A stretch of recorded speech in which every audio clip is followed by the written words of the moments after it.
ನಮಸ್ಕಾರ. ರಿವ್ಯೂ ಚಾನಲ್ಗೆ ಸ್ವಾಗತ. ನಾನು ಸೌಖ್ಯ ಗಾಂವ್ಕರ್. ಕೇಂದ್ರ ಮಂತ್ರಿಯನ್ನ ಭೇಟಿಯಾದ ರಾಜ್ಯ ಕಾಂಗ್ರೆಸ್ನ ಮಿನಿಸ್ಟರ್ ಈಗ ಬಹಳ ಮಹತ್ವ ಪಡ್ಕೊಳ್ತಾ ಇದೆ. ಈ ಹನಿ ಟ್ರ್ಯಾಪ್ ಕೇಸ್ಗೆ ಸಂಬಂಧಪಟ್ಟಂತೆ NDA ಮಂತ್ರಿಯ ಜೊತೆಗೆ ಕಾಂಗ್ರೆಸ್ ಮಂತ್ರಿಯ ಮೀಟಿಂಗು ಏನಿದು ಅನ್ನೋದು ಕುತೂಹಲಕ್ಕೆ ಕಾರಣ ಆಗಿರೋದು ಈ ಮೀಟಿಂಗ್. ಹಾಗೆ ಹನಿ ಟ್ರ್ಯಾಪ್ ಕೇಸಲ್ಲಿ ಈಗ ಮಹತ್ವದ ಬೆಳವಣಿಗೆ. ಎಲ್ಲರೂ ಅಂದುಕೊಂಡಿದ್ದೆ ಒಂದು, ಆದರೆ ಆಗ್ತಿರೋದೇ ಇನ್ನೊಂದು. ಮಾಸ್ಟರ್ ಸ್ಟ್ರೋಕ್ ಇದು ಮಾಹಿತಿನ ಮುಂದೆ ಇಡ್ತಾ ಹೋಗ್ತೀವಿ. ಮಿಸ್ ಮಾಡಿದ್ರೆ ನಮ್ಮ ಚಾನಲ್ನ ಸಬ್ಸ್ಕ್ರೈಬ್ ಮಾಡಿ, ನಿಮ್ಮ ಅಭಿಪ್ರಾಯ ಕಮೆಂಟ್ ಮಾಡಿ ತಿಳಿಸಿ. ಎಸ್ ವೀಕ್ಷಕರೇ, ಒಂದು ಕಡೆ ಹನಿ ಟ್ರ್ಯಾಪ್ ಕೇಸು ಏನೋ ಡಲ್ಲಾಗಿ ಹೋಗ್ತಿದೆಯಾ. ರಾಜಣ್ಣವ್ರು ಯೂಟರ್ನ್ ತೊಗೊಂಡ್ರ ಅನ್ನೋ ಸುದ್ದಿಗಳನ್ನು ನೋಡ್ತಿದ್ದೀರಿ ಅಲ್ವಾ.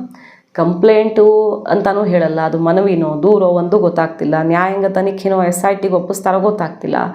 ಇಷ್ಟೆಲ್ಲದ್ರ ನಡುವೆ ಸುಪ್ರೀಂ ಕೋರ್ಟ್ಗೆ PIL ಹಾಕ್ಕೊಂಡಿದ್ರಲ್ವ, ಕೋರ್ಟ್ ಜಡ್ಜ್ಗಳದ್ದು ಇದೆ. ಹಾಗಾಗಿ ಇದು ತುಂಬ ಸೀರಿಯಸ್ ವಿಷಯ, CBI ಕೊಡಬೇಕು ಅಂತ ಅದನ್ನು ವಜಾ ಮಾಡಿದೆ. ಕೋರ್ಟ್ ಅದನ್ನು ಕನ್ಸಿಡರ್ ಮಾಡ್ತಿಲ್ಲ, ಯಾಕಂದರೆ ಸಮಯ ಹರಣ ಮಾಡ್ತಾ ಇದ್ದೀರಿ. ಜಡ್ಜ್ಗಳದ್ದಾಗಿದ್ದರೆ ಅವ್ರು ನೋಡ್ಕೊಳ್ತಾರೆ, ನೀವು ಹೆಂಗೆ ಬರ್ತೀರಿ ಮಧ್ಯದಲ್ಲಿ. ಯಾವುದೋ ರಾಜ್ಯದವ್ರು ಬಂದು PIL ಹಾಕೋತೀರಿ, ಇದೆಲ್ಲ ರಾಜಕಾರಣದ ವಿಚಾರಕ್ಕೆ ನಾವು ಎಂಟರ್ಟೈನ್ ಮಾಡಲ್ಲ ಅಂತ ಸುಪ್ರೀಂ ಕೋರ್ಟ್ ಕೂಡ ಇದನ್ನು ವಜಾ ಮಾಡಿದೆ. ಸೊ ಈಗ ನಿರ್ಧಾರ ಏನಿದ್ರು ರಾಜ್ಯ ಸರ್ಕಾರ ಏನು ನಿರ್ಧಾರ ತಗೊಳ್ತೋ, ಇದು ತಾರ್ಕಿಕ ಅಂತ್ಯಕ್ಕೆ ಹೋಗಬೇಕು ಅಂದ್ರೆ ಹೋಗುತ್ತೆ. ಇಲ್ಲ ಆಂತರಿಕವಾಗಿ ಯಾರನ್ನ ಹಣಿಬೇಕೋ, ಯಾರನ್ನ ಸರಿಯಾಗಿ ಉರುಳಿಸ್ಬೇಕಿತ್ತೋ, ಅವ್ರ ವೇಗಕ್ಕೆ ಬ್ರೇಕ್ ಹಾಕಬೇಕಿತ್ತೋ, ಆ ಉದ್ದೇಶ ಈಡೇರಿದೆ ಅಂತ ಅಲ್ಲಿಗೆ ಕೈ ಬಿಡೋದಾದರೂ ಸೈ ಅಂಥದ್ದೊಂದು ಹಂತಕ್ಕೆ ಬಂದು ನಿಂತಿದೆಯಲ್ವ. ಈಗ ಇಲ್ಲಿ ನೋಡಿ, ಕೇಂದ್ರ ಮಂತ್ರಿಯೊಬ್ಬರನ್ನು ರಾಜ್ಯದ ಕಾಂಗ್ರೆಸ್ ಮಿನಿಸ್ಟರ್ ಭೇಟಿಯಾಗಿ ಸುದೀರ್ಘ ಮಾತುಕತೆ ರಾತ್ರಿ ಹೊತ್ತು ನಡೆಸಿದ್ದಾರೆ. ಹನಿ ಟ್ರ್ಯಾಪ್ ಕೇಸ್ಗೆ ಸಂಬಂಧಪಟ್ಟಂತೆ ಅನ್ನೋದು ಇನ್ನೂ ಅಚ್ಚರಿ ಕಾರಣ ಆಗಿದೆ. ಬೇರೆ ಯಾರೂ ಅಲ್ಲ, ಕೇಂದ್ರ ಮಂತ್ರಿ ಕುಮಾರಸ್ವಾಮಿ ಅವ್ರನ್ನ ಸತೀಶ್ ಜಾರಕಿಹೊಳಿ ಅವರು ಮೀಟ್ ಆಗಿದ್ದಾರೆ. ಜಾರಕಿಹೊಳಿ ಅವರು ಹಿಂದೆ ಕೂಡ ಕುಮಾರಸ್ವಾಮಿ ಅವ್ರನ್ನ ಭೇಟಿಯಾಗಿದ್ದು ಬಹಳ ಕುತೂಹಲಕ್ಕೆ ಕಾರಣ ಆಗಿತ್ತು. ಏನಪ್ಪ ಇದು, ಕುಮಾರಸ್ವಾಮಿ ಅವ್ರನ್ನ ಭೇಟಿ ಆಗ್ತಾರೆ, ಗಡ್ಕರಿ ಅವ್ರ ಜೊತೆ ಬರೀ ಇಲಾಖೆದಷ್ಟೇ ಅಲ್ಲ ರಾಜಕಾರಣನೂ ಮಾತಾಡಿದ್ದೀನಿ ಅಂತಾರೆ ಅಂತ ಆ ಆಯಾಮದಲ್ಲಿ ಚರ್ಚೆ ಆಗಿತ್ತು. ಬಟ್ ಈ ಮೀಟಿಂಗು ಹನಿ ಟ್ರ್ಯಾಪ್ ಸಂಬಂಧಪಟ್ಟಂತೆ ಮತ್ತು ಶತ್ರುವಿನ ಶತ್ರು ಮಿತ್ರ ಅನ್ನೋ ಲೆಕ್ಕಾಚಾರದಲ್ಲಿ ಮೀಟ್ ಆದರೂ ಸತೀಶ್ ಜಾರಕಿಹೊಳಿ ಅವರು ಅಥವಾ ಕುಮಾರಸ್ವಾಮಿಯವರ ಬಳಿಯೂ ಸಾಕ್ಷಿಗಳಿವೆಯೋ, ಸೆಷನ್ನಲ್ಲಿ ಕುಮಾರಸ್ವಾಮಿಯವರು ಈ ವಿಚಾರ ಎತ್ತುವಂಥ ವಿಷಯ ಎಲ್ಲ ಬಂತು. ಅಲ್ಲಿ ಹೈಕಮಾಂಡ್ ಮಟ್ಟದಲ್ಲೂ ಕೂಡ ಮಾತಾಡಿದ್ದಾರೆ, ಹಾಗೆ ಲೋಕಸಭೆಯಲ್ಲೂ ಕೂಡ ಎತ್ತುತ್ತಾರೆ ಅನ್ನೋ ವಿಚಾರ ಬಂತು. ಪ್ರಜ್ವಲ್ ರೇವಣ್ಣ ಆ್ಯಂಡ್ ಅವರ ಫ್ಯಾಮಿಲಿ ಕೇಸ್ಗಳು ಕೂಡ ಇದೇ ತಂತ್ರಗಾರಿಕೆಯ ಮೂಲಕ ಬಹಿರಂಗ ಆಗಿದ್ದು ಅನ್ನೋದೊಂದು ಆರೋಪ ಇದೆಯಲ್ಲ, ಈ ಟೀಮೇ ಮಾಡಿದ್ದು ಅಂತೆಲ್ಲ.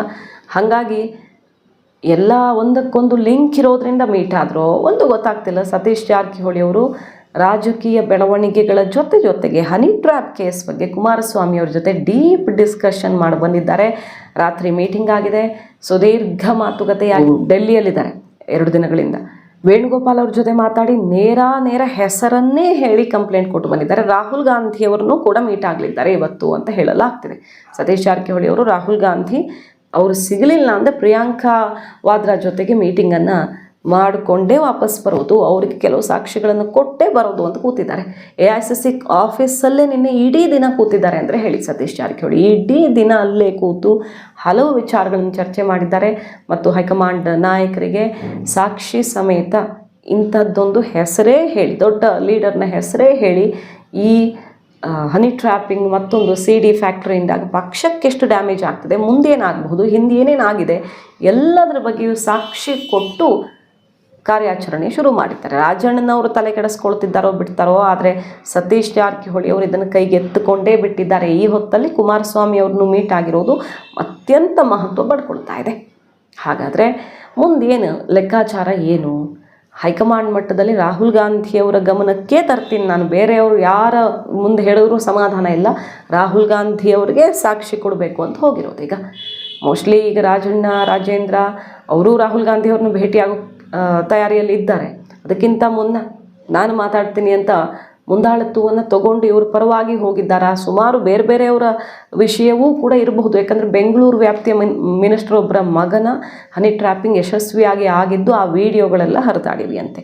ಅದೆಲ್ಲ ಸಾಕ್ಷಿ ತಗೊಂಡೇ ಹೈಕಮಾಂಡ್ ಭೇಟಿ ಮಾಡೋಕ್ಕೆ ಸತೀಶ್ ಜಾರಕಿಹೊಳಿ ಅವರು ಡೆಲ್ಲಿಯಲ್ಲಿ ಬೀಡು ಬಿಟ್ಟಿರೋದು ನೋಡ್ತಿದ್ದೀವಿ. ಇದರ ನಡುವೆ NDA ಮಂತ್ರಿ ಜೊತೆಗೆ ಈ ಕೇಸ್ನ ಬಗ್ಗೆ ಮಾತುಕತೆ ಕುತೂಹಲಕ್ಕೆ ಕಾರಣ ಆಗಿದೆ. ಮತ್ತೊಂದು ಕಡೆ ನೋಡಿ, ಇಲ್ಲಿ ಪರಮೇಶ್ವರ್ ಅವ್ರಿಗೆ ಮನವಿ ಅಂತ ಹೇಳ್ತಾರೆ, ದೂರು ಅಂತ ಹೇಳ್ತಾರೆ, ಪ್ರತ್ಯೇಕ ದೂರು ಇನ್ನೊಂದು ದಾಖಲಾಗುತ್ತೆ ಅಂತಾರೆ. ಸೊ ಒಂದು ಕ್ಲಾರಿಟಿ ಇಲ್ಲ. SITಗೆ ಹೋಗೋದ್ರ ಬಗ್ಗೆ ರಾಜಣ್ಣವ್ರಿಗೆ ಇಷ್ಟ ಇಲ್ವಂತೆ, ನ್ಯಾಯಾಂಗ ತನಿಖೆ ಆಗಲಿ ಅಂತಾರೆ. ನ್ಯಾಯಾಂಗ ತನಿಖೆ ಆದರೆ ಇದು ಎಷ್ಟು ದಿನ ಎಳೆದಾಡಬೇಕಾಗತ್ತೆ ಅನ್ನೋದು ಗೊತ್ತಿಲ್ಲ. ಸೊ ತಾರ್ಕಿಕ ಅಂತ್ಯಕ್ಕೆ ಇದು ಹೋಗೋದು ಇಷ್ಟ ಇಲ್ಲ ಅನ್ನೋದು ಕ್ಲಿಯರ್ ಆಗ್ತಿದೆ. ಆಗಬೇಕಾಗಿದ್ದೇನು, ಸಿದ್ದರಾಮಯ್ಯ ಟೀಮ್ ತಮ್ಮ ಎದುರಾಳಿ ಬಣಕ್ಕೆ ಮಾಸ್ಟರ್ ಸ್ಟ್ರೋಕನ್ನೇ ಕೊಟ್ಟಿದೆ ಅಂತಲೇ ಹೇಳಲಾಗ್ತಿರೋದು. ಯಾಕಂದರೆ ಯಾರು ತಮ್ಮ ದಾರಿಗೆ ತೊಡಕಾಗಿದ್ರೋ ಅವರನ್ನು ಸರಿಯಾಗಿ ಬಡ್ದು ಹಾಕ್ತಾ ಸಿದ್ದು ಬಣ. ಇದನ್ನು ಸ್ವತಃ ರಾಜಣ್ಣವ್ರು ಹೇಳಿದ್ದಾರಲ್ವ, ಏನಂತ, ನನಗೆ ಮನಸ್ಸಿಗೆ ಹೆಂಗೆ ತೋಚುತ್ತೋ, ದೇವ್ರು ಏನು ಹೇಳ್ತಾನೋ ಅದನ್ನು ಮಾಡಪ್ಪ ಅಂತ ಹೇಳೋ ಮೂಲಕ ಸದನದಲ್ಲಿ ಪ್ರಸ್ತಾಪ ಮಾಡೋಕೆ ಸಿದ್ದರಾಮಯ್ಯನವ್ರ ಒಪ್ಪಿಗೆ ಸಿಕ್ಕಿದೆ ಅನ್ನೋದನ್ನು ರಾಜಣ್ಣವರು ಕ್ಲಿಯರ್ ಆಗಿ ಹೇಳಿದ್ದಾರೆ. ಇದು ಏನು ಬೇಕಾದರೂ ಆಗ್ಬೋದು ಪರಿಣಾಮ, ರಾಷ್ಟ್ರಮಟ್ಟದಲ್ಲಿ ಪಕ್ಷಕ್ಕೆ ಮುಜುಗರ ಆಗುತ್ತೆ ಅನ್ನೋದು ಸಿದ್ದರಾಮಯ್ಯನವರಂಥ ಅನುಭವಿಗೆ ಗೊತ್ತಿಲ್ಲದೆ ಇರತ್ತಾ, ಹೈಕಮಾಂಡ್ ಸೆಷನ್ನಲ್ಲಿ ಪ್ರಸ್ತಾಪ ಮಾಡಿದ್ದಕ್ಕೆ ಕೆಂಡ ಉಗುಳುತ್ತೆ ಅನ್ನೋದು ಗೊತ್ತಿಲ್ಲದೆ ಇರತ್ತಾ. ಹಾಗೂ ಕೂಡ ನಿನ್ನ ಮನಸ್ಸಿಗೆ ತೋಚ್ದಂಗೆ ಮಾಡಪ್ಪ ಅಂತ ಪರ್ಮಿಷನ್ ಕೊಟ್ಟಿದ್ದಾರೆ ಅಂದರೆ ಉದ್ದೇಶ ಏನು ಅನ್ನೋದು ಕ್ಲಿಯರ್ ಆಗಿತ್ತು. ಸೊ ಅದನ್ನು ಸಾಧಿಸಿದ್ದಾಯಿತು. ಈ ಕೇಸಿಂದ ಹೊರಗಡೆ ಜಗತ್ತಿಗೆ ಯಾರಿಗೂ ತೊಂದರೆನೂ ಇಲ್ಲ, ಯಾರ ಮೇಲೆ ಆ್ಯಕ್ಷನ್ನೂ ಇಲ್ಲ. ಆದರೆ ಒಳಗಡೆ ಯಾರ ಮೇಲೆ ಆ್ಯಕ್ಷನ್ನು, ರಿಯಾಕ್ಷನ್ನು ಏನೇನಾಗಬೇಕೋ ಎಲ್ಲವೂ ಆಗಿ ಹೈಕಮಾಂಡ್ ಮಟ್ಟದಲ್ಲಿ ದೊಡ್ಡ ನಾಯಕನ ತಲೆ ತೆಗೆಯೋದಕ್ಕೆ ಸಿದ್ದು ಬಣ ಯಶಸ್ವಿಯಾಗೇ ಬಿಡ್ತಾ ಅನ್ನೋದೇ ಈ ಹನಿ ಟ್ರ್ಯಾಪ್ ಕೇಸ್ನ ಅತ್ಯಂತ ಮಹತ್ವದ ಬೆಳವಣಿಗೆ. ಆದರೆ ಸತೀಶ್ ಜಾರಕಿಹೊಳಿ ಅವರು ಮಾತ್ರ ಇಷ್ಟಕ್ಕೆ ನಿಲ್ಲಿಸೋದಕ್ಕೆ ರೆಡಿ ಇಲ್ಲ.